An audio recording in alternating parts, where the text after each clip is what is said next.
приликата, колега Велковски.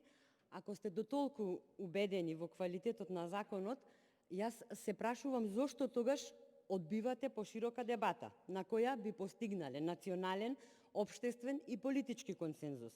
Ке ги осочевме аргументите, ние што се сомневаме, како што велите, ќе кажевме во што се сомневаме, а вие кои што не се сомневавте, ќе кажете зошто не се сомневате и ќе не убедевте за и ние да не се сомневаме. И денес ќе си го изгласавме консензуално законот и законот ќе добиеше поддршка од сите. Од една страна велите дека попис ни е неопходен за се, а од друга страна сеедно вие дали со резултатите до кои ќе дојдеме ќе креираме политики за 2 милиони жители, за 3 милиони жители, за 1,5 милиони жители. Дали сте свесни дека од резултатите до кои ќе дојдеме зависат многу нешта во оваа држава? Благодарам. Благодарам. Има збор пратеничката Ангелинка